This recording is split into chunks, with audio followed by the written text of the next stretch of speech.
সময় সংবাদের একটা খেলার রিপোর্টে আমরা দেখলাম যে হংকংয়ের একটা প্লেয়ার বলতেছে যে বাংলাদেশকে তারা আর ভয় পায় না। কারণ হচ্ছে তাদের সবথেকে ভালো বা তাদের পছন্দের যে প্লেয়ার ছিল সেটা ছিল সাকিব আল হাসান।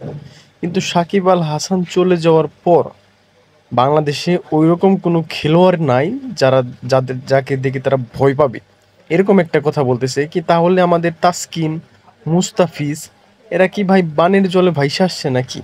লিটন দাস এরা কি, এদের কি দেখে তোমরা ভয় পাও না কি? এদের থেকেও ভালো প্লেয়ার তোমাদের আছে মনে হইতেছে। তাহলে আমরা খেলার মধ্যে এই বিষয়টা দেখতে পাবো যে সাকিব আল হাসানের কথা বলছে, সেটা মানা যায় যে সাকিব আল হাসান একটা বিশ্বমানের ক্রিকেটার, যাকে দেখে মোটামুটি সবাই ভয় পায় এবং যাকে সবাই পছন্দ করে।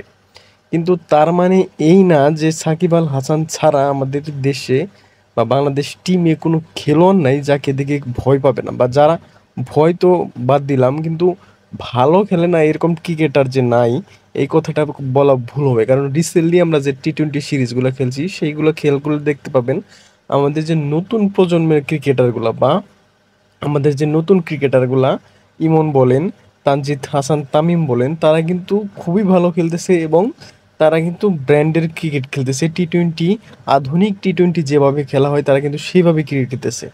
কিন্তু হংকংয়ের প্লেয়ার বলতেছে তারা নাকি আমাদের বাংলাদেশের এমন কোনো প্লেয়ার নাই যাকে মানে তাদের ভয় পাবে এইরকম। আর বাংলাদেশকে তারা ওইরকম ভয় পাচ্ছে না, বা আফগানিস্তানের মতো ক্রিকেট আর এই টিমকেও কিন্তু তারা ভয় পাচ্ছে না। বাংলাদেশ তো দূরের কথা।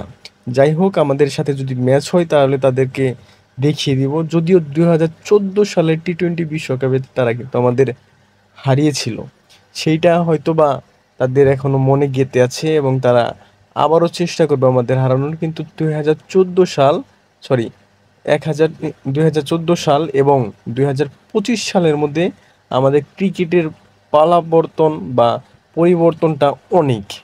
তাই এত সহজে তোমরা আসবা আর হারিয়ে দিবা এটা সম্ভবই না। আপনাদের চান্স থাকবে 1%, যদি পারেন আমাদের হারিয়ে দিন।